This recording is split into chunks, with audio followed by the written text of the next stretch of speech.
takka garummaa jaalaturre danna bilisomnu Oromo waboo jalatti hiriirre yallanko ambara sasa gamtuun garaaf si basaasa loli hujirra si faana dinnaan irra dhangalaana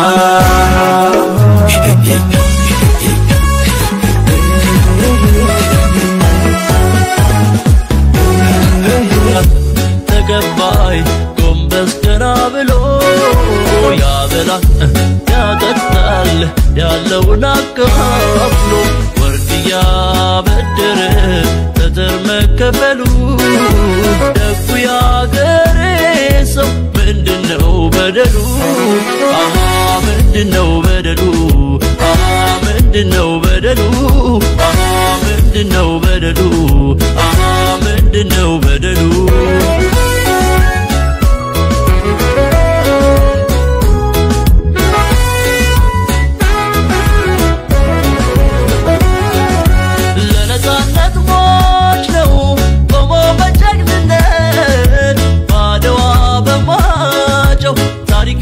ሰራበት ለውነት ተሟጋች ነው ፍቅር ነው ደግነት ባለብሩ ባህል ባለጽኑ እምነት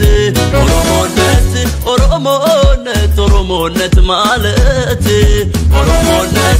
ኦሮሞነት ፍትህ እኩልነት ኦሮሞነት ማለት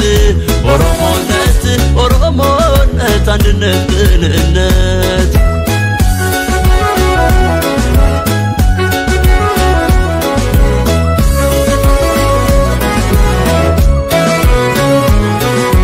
ሰው አክባሪነቱ ልማዱ ነው ወጉ ቋንቋ ማንነቱ ክብርና ማረጉ ሀገር የሚያበላ የሚመግባት የአንድነት አባት ነው ዋልታና ምሰሶ ዋልታና ምሰሶ ዋልታና ምሰሶ የአንድነት አባት ነው ዋልታና ምሰሶ ዋልታና ምሰሶ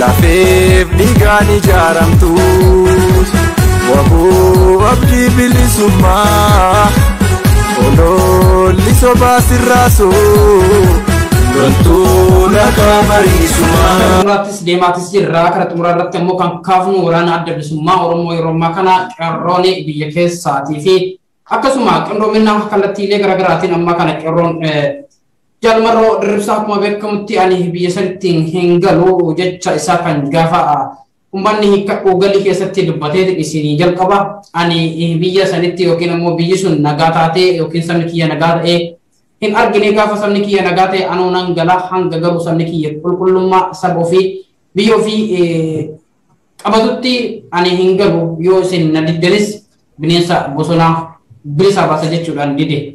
Arramo raagni ni raaga sun hatas akkuma sanitti keessumaanuu kan biyyarraa fidanii kan Ameerikaa fidanii kan Ektiraa fidanii kan Ugaandaa fidanii walitti qabanii har'a mooraa qileenxoo cufne jedhanii harka bitaatiin qileenxootti guuranii irra taa'aa jiran. Arramee waraana adda bilisummaa Oromoo uummata Oromootiif gaachana ta'ee keessaa nu basaastotaa fi kaadireetota tarkaanfii garaagaraa guyyaa fi guyyaa irratti irra fudhataa jiran. Akka bilaaltamee waraana adda bilisummaa Oromoo osoo biyyi takka baroota darbe yookiin baroota 90moota keessa Ektiraan waraana adda bilisummaa Oromootiif golgola taatee yookiin ammoo iddoo itti dhiyeessan taates turte. Ollaa ishee taatee Suudanii fi Keeniyaa fi akkasuma Ugaandaanis golgola yookiin ammoo koola taatee fi achitti baqatanii yookiin achi keessatti mootummaan akka tuquu hin dandeenyetti ijaaramanii taa'aa turan. Garuu waraanni adda bilisummaa Oromoo kaammaa kun biyya keessa taa'ee osoo biyyi takka keessa taa'ee biyya tokko keessatti qindoomina biyya tokkootiin hin qabne of qindeessee ammaa kana tarkaanfii akkana fudhachuun isaa akkamiin ilaaltan uummata Oromootiinoo maal jettaniin? Egaa uummata Oromootiin dura uummata Oromootiin jedhu ijoolleen waraana bilisummaa Oromoo keessa warra jirani ijoollee Oromooti. Oromoof jedhanii lubbuu tokko qaalii sana dabarsanii kennuuf waadaa galanii daggala kana keessa jiru marroonis isaan keessaa nama tokko ejjannoon isaas yeroo keessatti baay'ee keenyaaf ifa ta'ee dhufee jira. Yeroo ammaa kanatti Oromoon wanna karaa nagaa jedhamu sana baay'ee yaalee jira, siyaalaa jira, inni sittuma fufuu qaba. Ammoo kan waraana bilisummaa kana kaleessa caala amma daran Oromoon sirriitti yaadu qaba.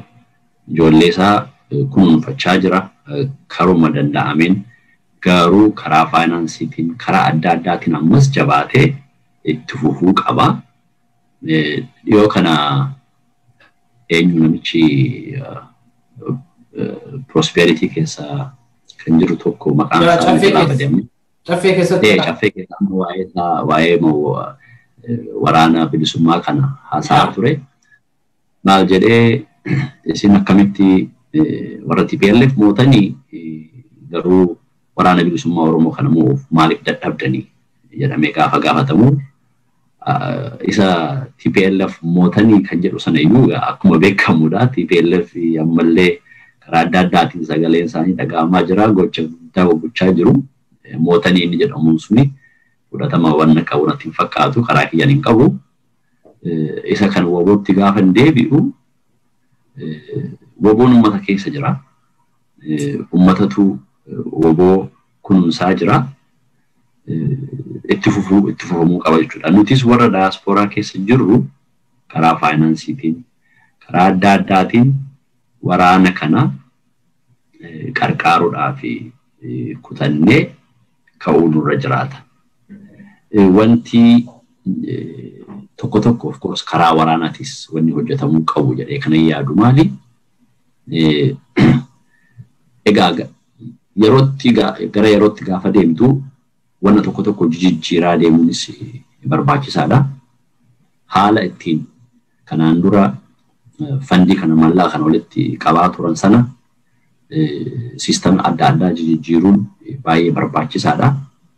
Yoo sistema durii sanatti fayyadama jettee kan deemtu taate namni immoo agartee namni jijjiirama barbaadu, namni akkatti wanni tokko akka gootu jijjiirama namni barbaadu immoo yoo ati hin jijjiiramin sistema sana yoo hin jijjiirin maallaqas yaadas yookiin immoo sittuma siquuf illee namni hamileen argatu. Kanaafuu karaa wobootiin haala ittiin daasporaa irratti mobilaayiz godhan kana xixiqqoo hojjetanii warra biyya keessa jiru immoo waraana isaanii nyaachisaa jiru, obaasaa jiru, mana kennaa jiru, kun ittuma fufuu qaba. Homaa kun gaafii qabu amma filannoo qabnutu kana kanaafuu cimsuun nurra jira dirqama keenya jedha. Mee waan kana keessatti waan bareedaa nu kakkaastan keessanuu waan guyyaa dheengaddaa caffee keessatti taa'amee gaafii hawaasni keessaa nu gaafate. TPLF torbe keessa balleessitanii garuu ammoo shanee yookiin ammoo adda bilisummaa Oromoo maaliif balleessuu dadhabdan jedhanii gaafatan. Adda bilisummaa jechuun uummata akka ta'e beekanis jiran ni beekanis uummanni biyya san keessatti yoo ofii warri garaa gowwuube malee paartiin sadi biyya san keessaa baduu hin danda'u akka ta'e beekuu qaba. Tokko TPLF uummata keessaa baduu hin danda'u, uummata guutuu TPLF. Abaa yookiin woboo uummata keessaa balleessuu hin danda'an Oromoo hundatu woboodha. Ogaadiinis balleessuu hin danda'an Ogaadiin ammoo Sumaalee hundatu Ogaadiin waan ta'eef.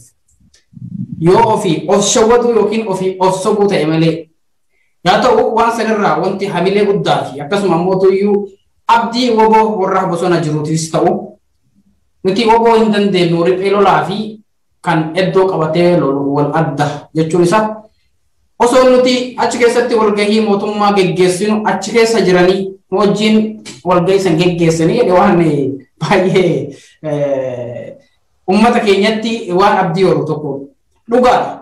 Isa wajjin oolanii, isa wajjin jiranii, isa wajjin yeroo isaan illee caffee keessa jiran. Reeli wobboon jechuun. Garuu ammas kana ta'e uummanni Oromoo woboo jechuun eenyu akka ta'e warroonni woboon diina keenya jedhu sun torbee darbe keessaanayyuu waan tokko irratti Abiyyi deeggarsa Abiyyi maal jedhanii woboon diina keenya waan jedhantu dubbatamaa ture. Woboon hawaasa akka ta'e waan kanarraa hawaasni beekuu qaba. Woboo jechuun hawaasa Oromoo akka ta'e.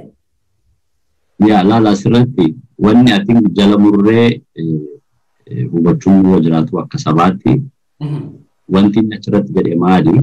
Woboon uummata keessa jira. Woboo kana kan muura dhabnee fi anu keessa jira uummata keessa iddoo bakka jiras la ta'ee fi woboo kana muudhaa fi maal jedhee saba kana dubbifnee yoo fitne malee woboo kana muuruu hin dandeenyu jedhe beesikuu. Qurxummii bishaan keessa jirtu tokko tokkoon qabdee eenyuu fixuu hin dandeessu. Bishaan sana gogsuu qabdaa jedhe. Kana jechuun maali? Bishaan gogsuu jechuun uummata san duguguu jechuudha. So duguggaan sabaa kun immoo ifatti mul'ataa jira. So amma isaan egaa dhugaadha uummata kana hunda fixanii hin danda'u isa hin danda'ani. Haa ta'u garuu karoora isaanii kana. Karoora isaaniitu uummata kana fixuudha. Egaa akkuma wannuma inni jedheen dubbadhaan amma wannan itti dabalee qabu. Woboo mo'uudha fi bishaan sana gogsuu qabnaa jedhe. Bishaan immoo kan woboon keessa daakaa jiru uummata Oromooti. Uummata Oromoo sana fixuu qabna yoo fixne malee woboo kana fixuu hin dandeenyu kan jedhu jedhe. Nuti immoo gaa callisnee hooteenyee dhumnaaree yaa Oromoo. Wannuma karuma dandeenyeen akka nuti hin duune qabsoo kana daran jabeessuun nurra jiraan jedha. I think waa'ee ana kanaani baay'ee expertise hin qabu. Really dhugaadha wantichi maaliifi uummanni Oromoo targeetii guddaa argate waan kanarra warri keessaan uummanni Oromoo duraanis badarwee ni beeka. Warra gowwoomfame jira warri garaaf gowwoomfame. Sunis wallaalee osoo hin taane garaaf jecha hadda darbee boruutti dabalina waan jedhuuf gowwoomfame jira warri dantaa. Woboo jechuun targeetii uummata akka ta'e. Akkuma keessaa nu tuqaa jirtanitti kunis nu alis kan isin dubbatanii kan dubbachaa jiru waan inni dubbachaa jirra malee waan alaa dhufee dubbataa jirru miti. Bishaan san woboo balleessuuf bishaan san gossuu qabna. Bishaan uummata kana gaafa gosse uummata Oromoo guutuu fixuu barbaadaniiti. Uummanni Oromoo badarwee kan biyya jiru rakka idila addunyaa jiru osoo noorraa video kanatti gadi dhufee yookiin gadi garagalee Ontoto bayo fincaa'ee Finfinnee san kaasee deemuu ni danda'a ture. Fincaan Oromoo qofti jechuudha. Kana immoo uummanni keenya taargeetii kanaa beekuu qaba. Woboon maalummaa woboo sammuu as keessaa OPDO yookiin immoo warri amma bilisiqinnaatti of waamtu hagam akka OPDO hagam akka woboo sodaattu. Sodaa woboo haga qabdu as keessaa hubachuu dandeenya. Shimallis Abdiisaattuu maal jedhe? Artistoonni teenya galatoomaa jedhe. Guyyaa addaati caffee irratti. Artistoonni teenya galatoomaa jedhe. Waa'ee Adawaatii fi warri nafxanyaa yookiin immoo diinni Oromoo laa dubbii kana keessa diinni Oromoo seenaa keenya haatee jedhe. Garuu ammoo asii as deebi'ee Itoophiyaa jechuun nu jechuun Itoophiyaa jechuu jedhe. Asumatti as deebi'ee ammoos weellistoonni keenya kanas baastan diinni kana keessatti eenyu mee inni Itoophiyaa yoo ta'e diinni weellistoonni keenya dubbataa jirtu horra seenaa haate sani inni horra seenaa hojjetaa haate sa wajjin hojjetaa jira diinni keenya eenyu waan kana keessa mee waan kana kamiin ilaalta? Warri siyaasa keessa jiran kun yeroo baay'ee keessa akkuma jedhe turan ani yeroo hunda gaafan dubbadhu biyyattiin sun sobarratti hundooftee jedha.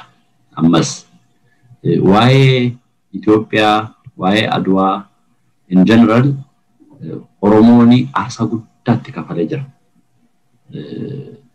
Hacaaluun yeroo tokkotti maal jedhee lafee Oromoo daangaa ta'ee jira Itoophiyaadhaaf. Gaafa Hacaaluun as turellee waa'ee Itoophiyaa, waa'ee Adwaa, in general waa'ee Itoophiyaa hin haasofna. Ani durumaayyuu kaasee dhugaa dubbachuudhaaf ilaalchi koo Oromoon Itoophiyaa sanaa fi utubaa guddaadha. Yoo Oromoon biyya sana keessatti hin kabajamin, yoo Oromoon biyya sana keessatti iddoo isaaf malu hin argatin, Itoophiyaan jiraachuu hin dandeessu. Haa ta'u garuu iddoo sana immoo namatu itti kennaa miti. Ofuma isaatu qabsaa'ee iddoo sana kabachiifata. So biyya kana adda baasnaa qubatti baanaa maali kan jedhu duraan anaaf amma kana fudhataman qabu ture. Maaliif nuti saba guddaadha. Biyya sana miti East Africa sana miti addunyaa fiiyyuu wanni guddaa gochuu dandeenya kan jedhu yaada akkasiin qaba.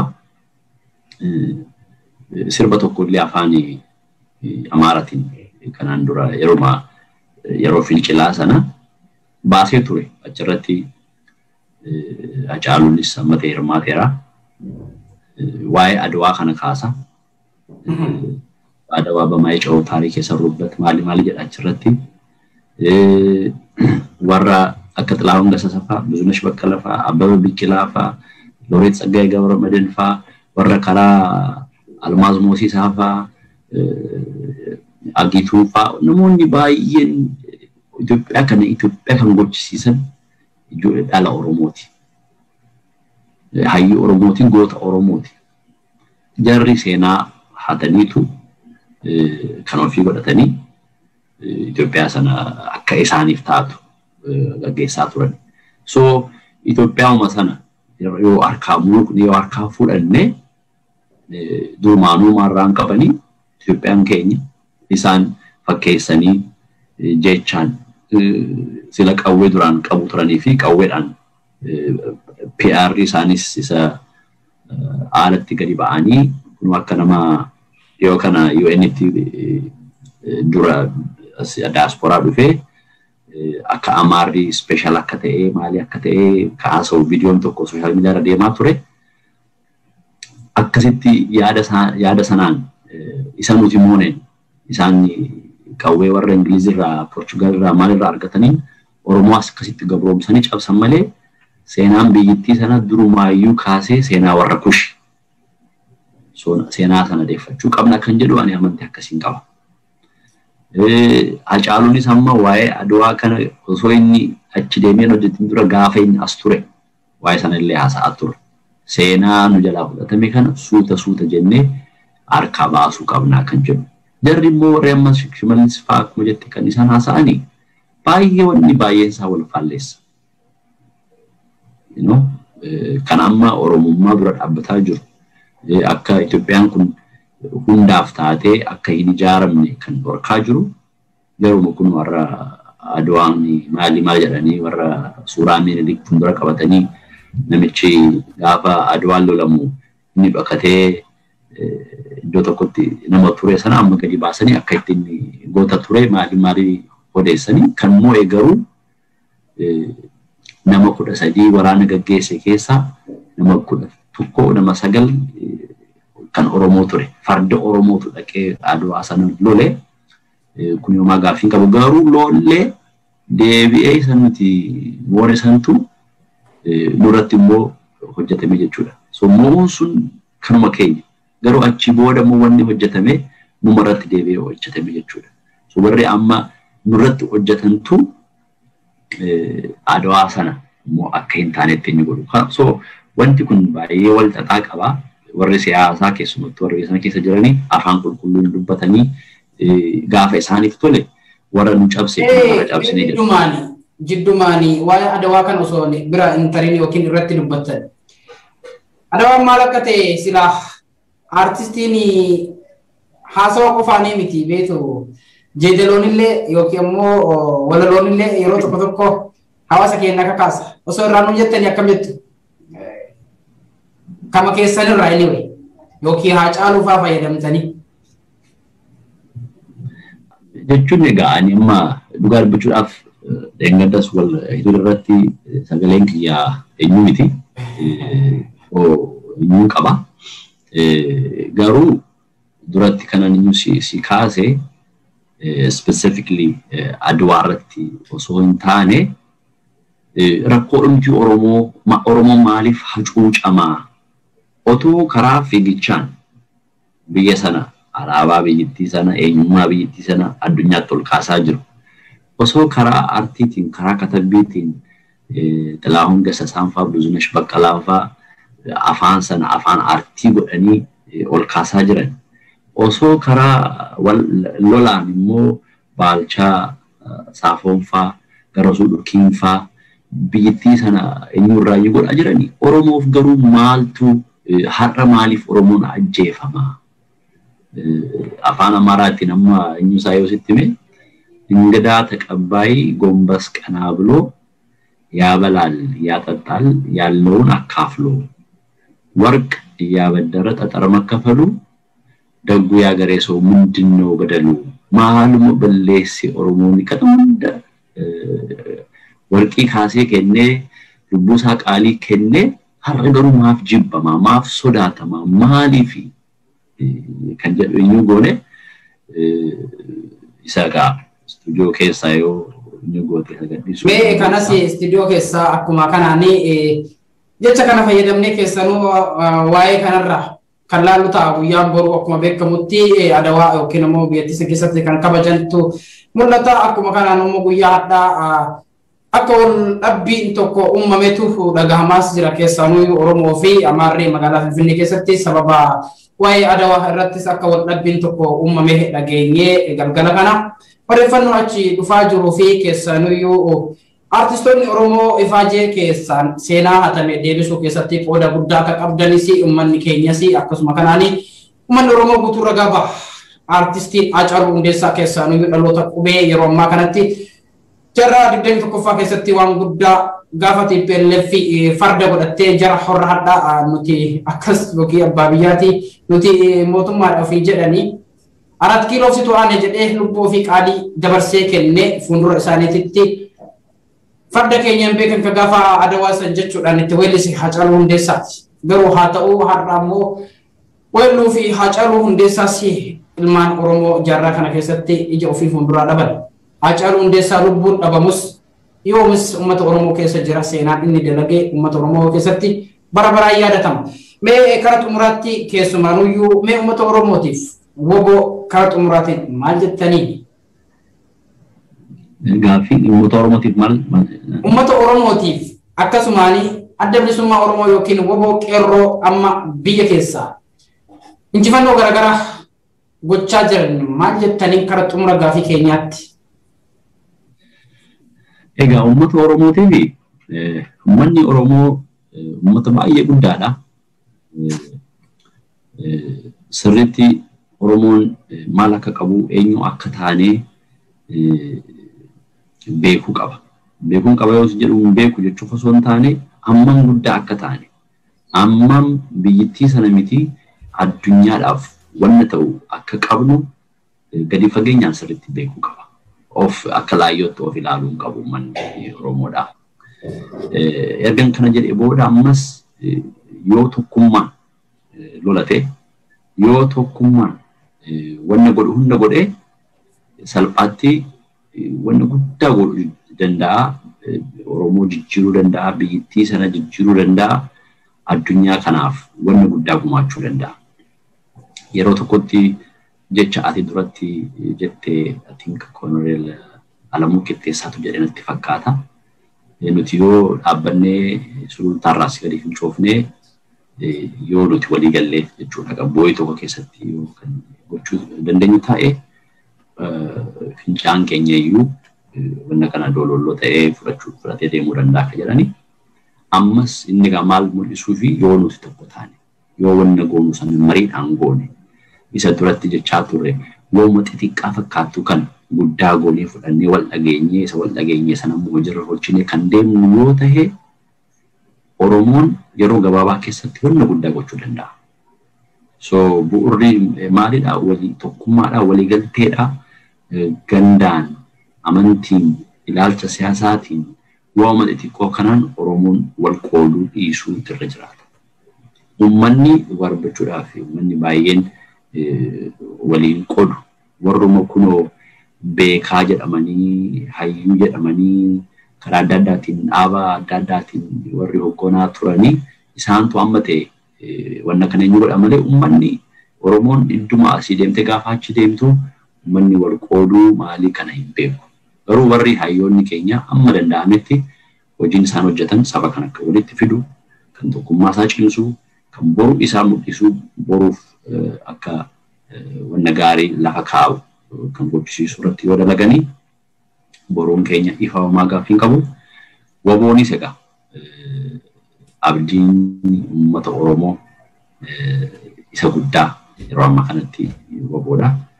Waboonis wanna inni amma milkaa'aa jiru kana daran akka milkaa'uuf wanna duratti xiqqoo tuqe karaa daasporaa kana haala tokko tokko jijjiiranii akkaataa nama walitti fidanii fandii walitti qabanii maalii kana yoo haala kanaan dura hojjetaa turan xiqqoo jijjiiranii yoo kan fidan taate uummanni ani amma beekutti namoonni amma itti haasa'utti warri dur waraana qarqaaruu warri hin barbaanne amma garuu onneetu isaan keessa jira qarqaaruudha.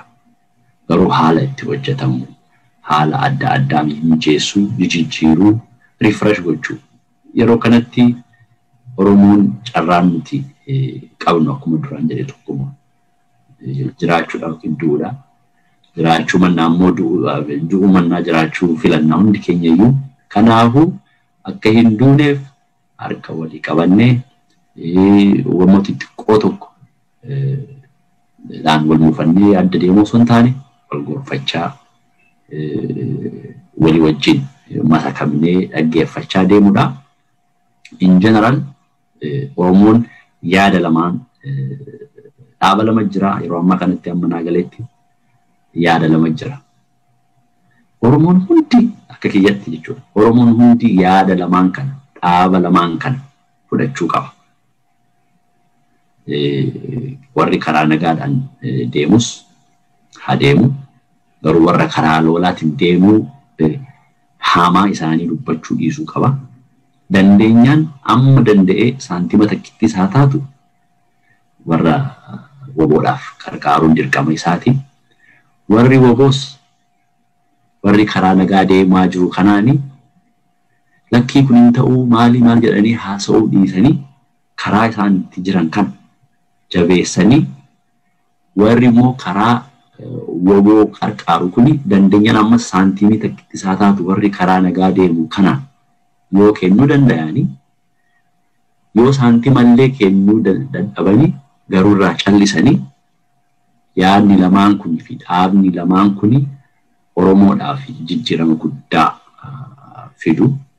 Kanaafuu wal taanee tokko taanee yaada adda addaa qabaannus yaada keenya wal dhageenye walii obsinee uummata keenya haadholii guyyaadhaan ilmaan isaanii dhabaa jiraniif qotee bulaan kun bara baraan qotiyyoodhaan qotee ijoollee isaanii mana barumsaa geessisu kan dadhabe ijoollee isaanii ijoollee isaa guyyaadhaan kan awwaallatu kana gadadoon hiyyummaan akka irraa mulqamu amma dandeenyee waliigalteedhaan haa hojjennu jedha. Egaa ani wannan beeku kana yooni dogoggoree jiraadhee nu of kalchaadha. Yoon immoo irraa sagantaa kanas waan keessan nu kaastan qabdanii keessumaanuyyuu waa'ee amma uummanni keenya keessumaanii karaa biizinasii yookiin karaa horiitiin woboo bira dhaabbachuu qabna jechuudhaan dubbattanii irra deebitanii wanti kun gizee lamaffaarra nu deebitan wanti irra deebitaniif waa malees miti. Qabsoo jechuun bifa sadiin uummanni Oromoo kan qabsaa'ullee danda'u addunyaa irratti illee qabsoon bifuma sadiin jirti. Tokko qaama keessatti hirmaachuun, lama yaadaan, sadii ekonomiidhaan yookiin warii ofiitiin keessa baasanii qabsoo san bira dhaabbachuudha. Yoo kana jennu yeroo ammaa kana keessumaaniyyuu diktaatar Abiy Ahmad karaa wariitiin illee wantoota hedduu gochaatis